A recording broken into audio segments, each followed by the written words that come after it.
Bismillahirrahmanirrahim. Assalamualaikum warahmatullahi taala wabarakatuh. Berita Al-Hijrah 28 Februari bersama saya Aziz Arifin dan berikut tajuk utama malam ini.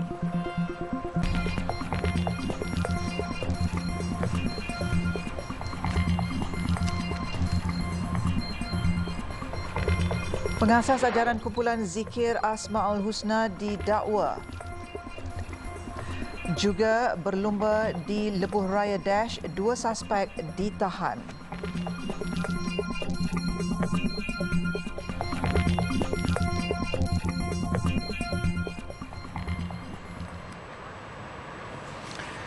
Pengasas ajaran sesat kumpulan zikir Asmaul Husna didakwa di Mahkamah Tinggi Syariah Seremban atas pertuduhan menyebarkan ajaran salah kepada sekumpulan orang Islam.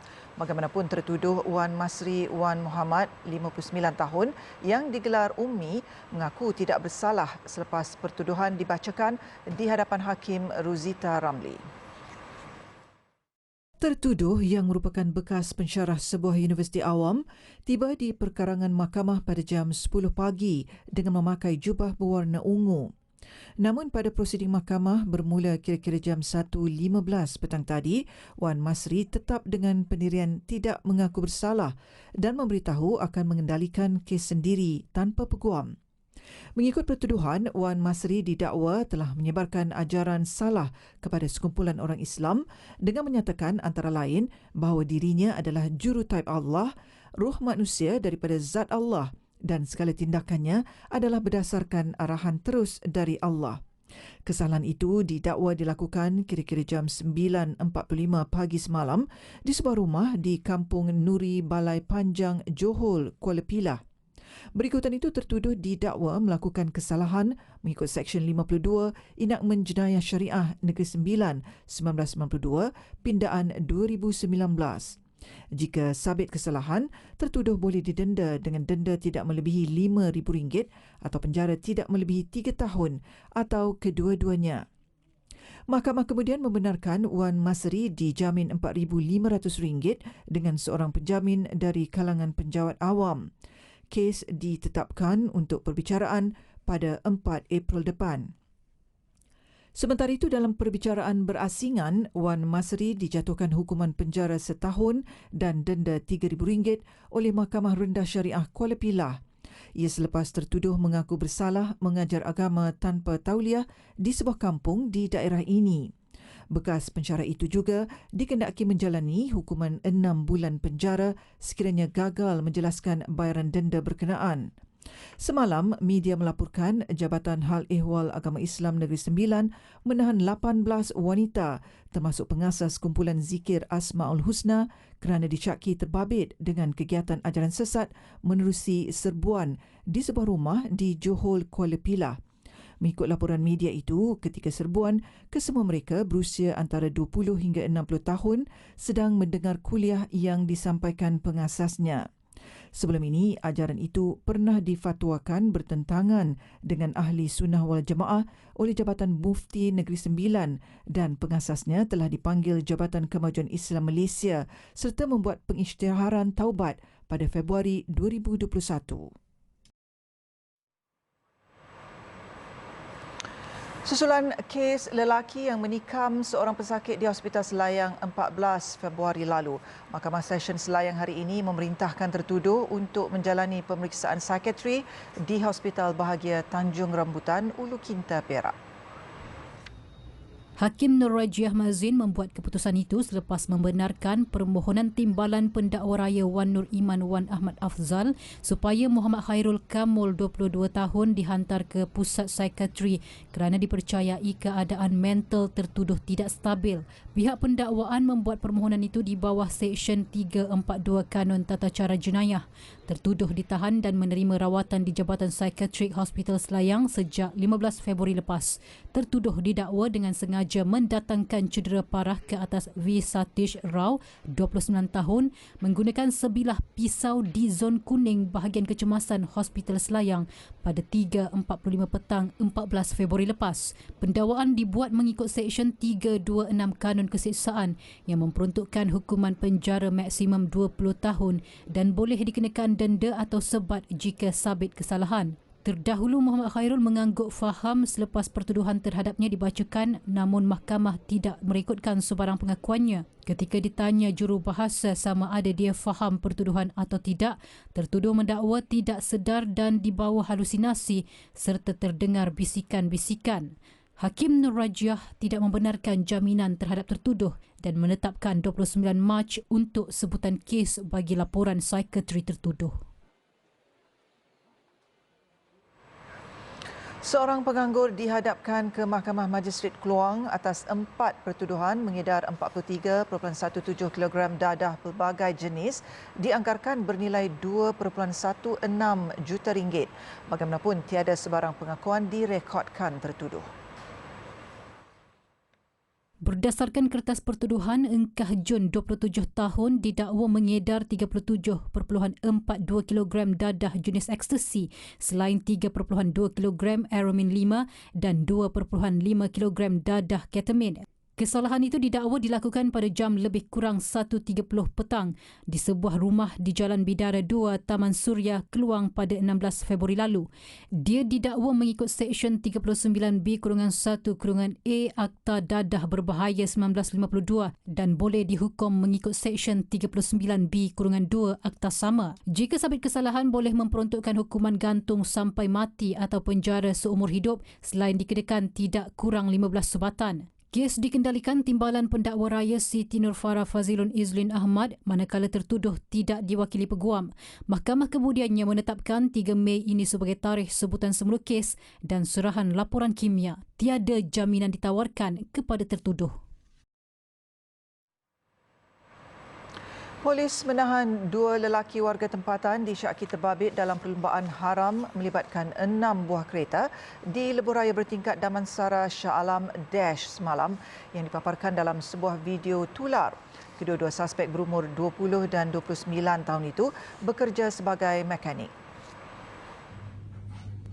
Ketua Polis Daerah Shah Alam ACP Muhammad Iqbal Ibrahim berkata siasatan awal mendapati kejadian berlaku lebih kurang 12.30 malam hingga 1.30 pagi. Ia melibatkan kereta jenis Proton Satria berlumba dari Plaza Tol Denai Alam hingga ke kilometer sifar susur ke Pulau Angsa Lebuh Raya Dash dan berpatah balik melawan arus hingga ke Plaza Tol Denai Alam. Tangkapan dan rampasan kenderaan jenis Proton Satria telah dibuat ke atas kedua-dua suspek terbabit dan 4 lagi suspek masih dikesan. Kes disiasat di bawah Seksyen 42-1 Akta Pengangkutan Jalan 1987 iaitu memandu secara melulu dan berbahaya sehingga mengganggu pengguna jalan raya yang lain. Orang ramai yang mempunyai maklumat diminta membantu siasatan dengan menghubungi Pegawai Penyiasat Bahagian Siasatan dan Penguatkuasaan Trafik BSPT Ibu Pejabat Polis Daerah IPD Shah Alam Inspektor Muhammad Zulkifli Razak di talian 019 447 5767. 29 warga asing yang menggunakan kad pengenalan palsu dan milik orang lain diberkas dalam satu serbuan di Puchong, Selangor semalam. Hasil siasatan mendapati kesemua kad pengenalan palsu diperolehi dengan bayaran sebanyak RM300 sekeping daripada ejen yang berada di Selangor. Ketua Pengarah Jabatan Pendaftaran Negara JPN Datuk Ruslin Yusof berkata, setelah mendapat aduan awam serta melakukan risikan selama 10 hari, bahagian siasatan dan penguatkuasaan JPN Putrajaya membuat satu serbuan di sekitar kawasan perindustrian Puchong pada jam 6 pagi. Menerusi Ops Pintas yang disertai 17 pegawai penguatkuasa JPN itu, sebuah van penumpang membawa pekerja asing telah berjaya ditahan. Hasil pemeriksaan terperinci dan penggeledahan kenderaan ke atas 14 penumpang, JPN menjumpai 13 kad pengenalan palsu serta satu kad pengenalan milik orang lain. Kita mengesaki perkara ni ada sindiket. Kita syak pada peringkat awal kita syak sebab di kalangan mereka ni mereka menggunakan alamat Sabah. Dalam IC yang kita dapat tu menggunakan alamat Sabah. Dan mungkin pelibatan kita tidak menolak pelibatan di Sabah juga. Tetapi mereka ni buat operasi di sini dan ada di kalangan mereka tu dah lama pegang IC ni sebenarnya. Tetapi kalau kita tengok hari ini kualiti ada pada IC itu adalah terlalu jauh daripada IC sebenar. Ekoran daripada tangkapan Ops Pintas itu, pemeriksaan susulan dilakukan di kawasan Taman Perindustrian Puchong. 15 warga asing yang lain berasal dari Sulawesi, Medan serta Aceh, Indonesia menggunakan kad pengenalan palsu berjaya ditahan. Kesemua 29 orang yang ditahan terdiri daripada 3 lelaki dan 26 perempuan berusia antara 19 hingga 70 tahun. Jelas Datuk Ruslin, JPN sudah mempunyai petunjuk kepada penglibatan ejen dan runner yang diupah bagi tujuan penjualan kepada warga asing. Ejen penjualan kad pengenalan palsu dipercayai didalangi oleh warga tempatan yang berada di Lembah Kelang, namun pihaknya juga tidak menolak kemungkinan ada penglibatan pihak luar.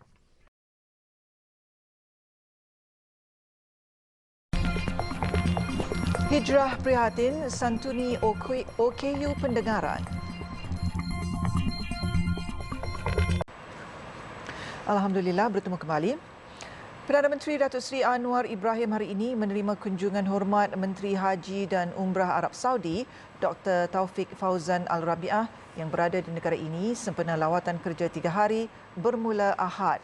Pertemuan kira-kira sejam di Perdana Putera itu turut disertai Menteri di Jabatan Perdana Menteri Hal Ehwal Agama Datuk Dr. Muhammad Naim Mokhtar. Dalam pertemuan itu, Perdana Menteri dan Dr. Taufik berbincang mengenai kerjasama lebih erat terutama terkait isu melancarkan pelaksanaan haji dan umrah bagi rakyat Malaysia. Turut dibincangkan inisiatif-inisiatif yang boleh dilaksanakan untuk meningkatkan kerjasama dalam bidang lain termasuk pelancongan, pendidikan, pelaburan dan perdagangan. Perdana Menteri juga berharap hubungan rapat Malaysia dan Arab Saudi yang sedia terjalin akan lebih erat demi kemaslahatan rakyat Malaysia khasnya dan umat Islam amnya. Semalam, Datuk Dr. Muhammad Naim dalam pertemuannya bersama Dr. Taufik telah menyampaikan hasrat Malaysia kepada Arab Saudi untuk mendapatkan tambahan kuota haji kepada 31,950 pada tahun hadapan selaras dengan pertambahan jumlah penduduk negara. Kuota haji untuk jemaah Malaysia bagi musim haji tahun ini ialah 31,600. Dr. Taufik dalam lawatan kerja ke Malaysia turut menerima penganugerahan ijazah kehormat Doktor Pengurusan oleh Universiti Teknologi Malaysia UTM semalam atas sumbangan besar beliau dalam penyelarasan haji dan umrah. Akta Universiti dan Kolej Universiti AUKU pada 2019 membenarkan pelajar di institusi pengajian tinggi IPT berpolitik dalam dan luar kampus antara langkah yang telah diambil kerajaan bagi menjamin kebebasan bersuara anak muda. Menurut Timbalan Dekan Fakulti Sains Pentadbiran dan Pengajian Polisi Universiti Teknologi MARA UiTM Cawangan Negeri Sembilan, Dr. Mazlan Cik Soh, kebebasan bersuara itu perlu dimanfaatkan demi kematangan politik.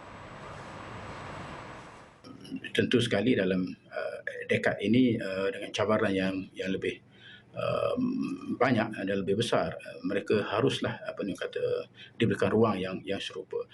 Tentu sekali dari segi kesannya saya percaya bahawa ada pelbagai sudut pandang yang saya percaya. Yang pertamanya ialah kita akan dapat memberikan lebih kefahaman kepada anak muda tentang bagaimanakah sebuah negara itu ditadbir, bagaimanakah politik memainkan peranan dalam pembangunan negara. Dan bila saya bercakap tentang politik di sini, itu tidak bermakna bahawa politik kepartian khusus politik kepartian, tapi politik bagaimanakah negara itu ditadbir, bagaimanakah tata kelola sebuah negara itu memainkan peranan mereka.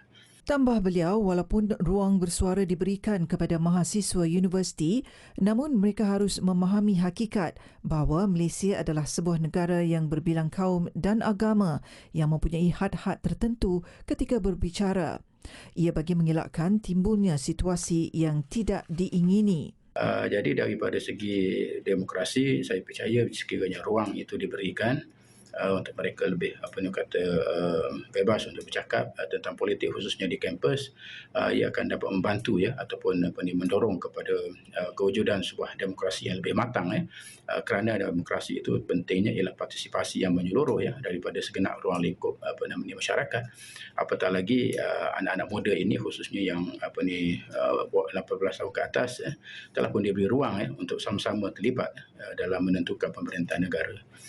Ketika sesi penggulungan perbahasan titah diraja baru-baru ini, Menteri Pendidikan Tinggi Datuk Seri Muhammad Khalid Nordin menjamin aktiviti politik pelajar boleh dijayakan tanpa sebarang sekatan dan halangan. Justru Institusi Pengajian Tinggi IPT disaran memberi kerjasama dan menyokong kebebasan berpolitik. Cacat pendengaran dan fizikal sejak lahir. Itu penderitaan yang dialami Nur Azizah Musenan. Prihatin dengan penderitaan beliau, skuad Hijrah Prihatin Kisah Mereka tampil menghulurkan bantuan selaras dengan misi skuad itu untuk berkongsi rezeki. Bantuan diserahkan di kediamannya di Pusat Bandar Puchong, Selangor yang diketuai Ketua Kumpulan Integrasi Media dan Hal Ehwal Korporat Saifulizan Siddiq bersama peserta Akademi Khura Telmis Muhammad Nur Fahmi Zainal. Ia merupakan misi keempat bagi edisi Hijrah Prihatin Kisah Mereka tahun ini. Tujuan program ini dilakukan adalah memberi kesedaran kepada masyarakat tentang pentingnya untuk kita membantu masyarakat yang susah. Orang macam ni kita perlu tolong sebab apa? Mereka memerlukan kita punya bantuan. Dari segi orang cakap keperluan klinikal contohnya.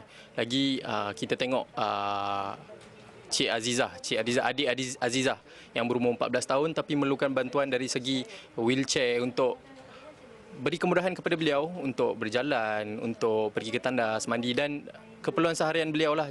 Kunjungan skuad Hijrah Prihatin turut disertai pengacara TV Al-Hijrah Jalaluddin Muhammad Zaiki serta penaja dari Yayasan Ikhlas.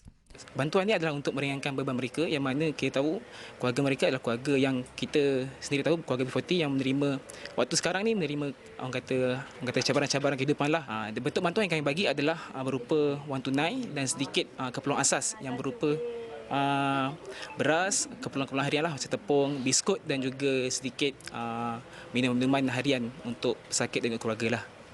Sementara itu, Siti Ida Nuraini, ibu kepada Azizah, bersyukur atas bantuan yang diterima dapat membantunya berdepan dengan kos sara hidup yang semakin mencabar.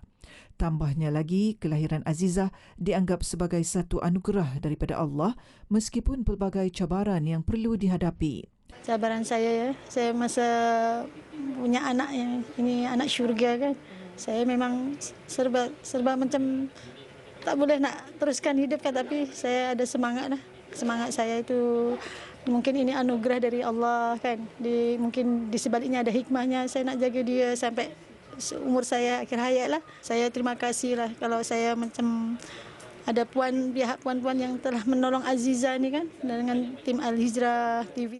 Sumbangan kepada Nur Azizah boleh disalurkan ke akaun tertera.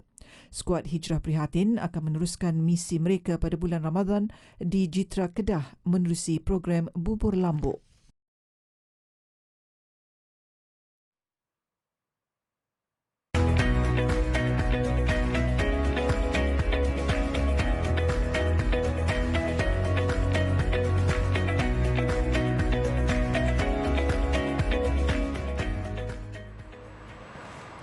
Bermula dengan modal RM2,000, seorang suri rumah Suryana Abdullah nekat menceburkan diri dalam perniagaan biskut raya.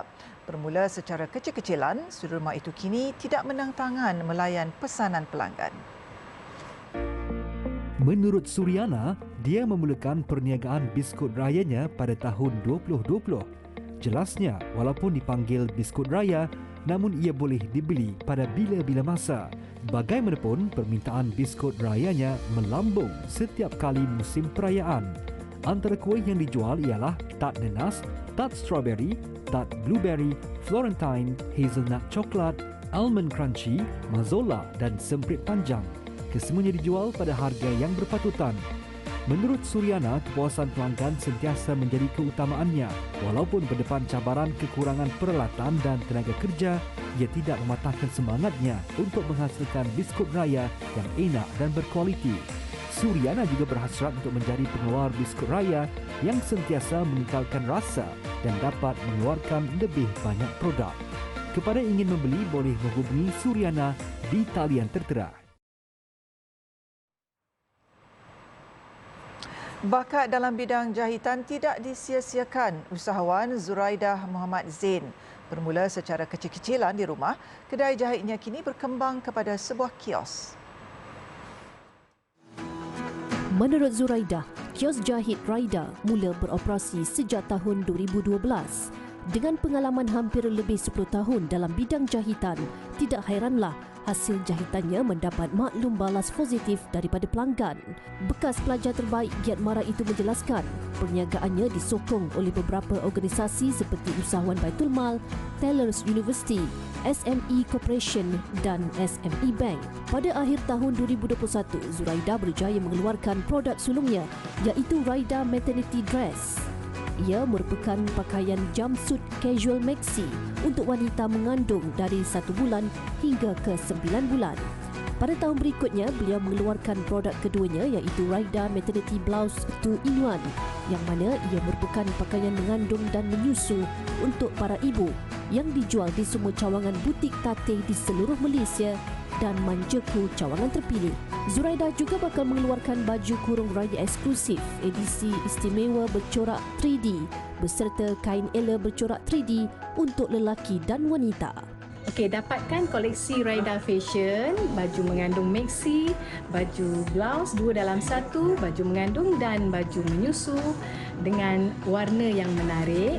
Yang ditawarkan warna-warna yang menarik, harga yang berpatutan di butik tatih seluruh Malaysia. Mereka yang ingin mendapatkan maklumat lanjut boleh layari maklumat yang tertera.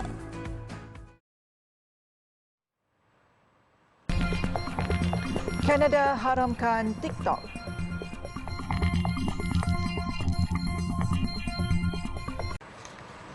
Alhamdulillah, bertemu kembali. Kita beralih ke laporan luar negara. Selepas 1000 hari penguatkuasaan pelitup muka di Hong Kong, peraturan itu akhirnya ditarik balik bermula esok. Pengumuman Hong Kong itu selepas wilayah jirannya iaitu Macau melonggarkan peraturan sama Isnin lalu. Kelonggaran itu melibatkan semua situasi sosial termasuk di dalam dan luar bangunan. Ketua Eksekutifnya John Lee ketika pengumuman itu berkata, keputusan berkenaan dibuat dengan mengambil beberapa faktor, antaranya jangkitan COVID-19 yang terkawal di Hong Kong serta tiada mutasi virus yang berlaku. Bagaimanapun katanya, hospital rumah jagaan orang tua boleh menguatkuasakan peraturan sendiri berhubung perkara itu. Hong Kong sebelum ini menjadi antara tempat terakhir yang masih menguatkuasakan peraturan pemakaian pelitup muka di semua situasi sosial dengan semua individu berusia lebih 2 tahun perlu memakai pelitup muka atau didenda sehingga $10,000 Hong Kong, kira-kira RM5,700.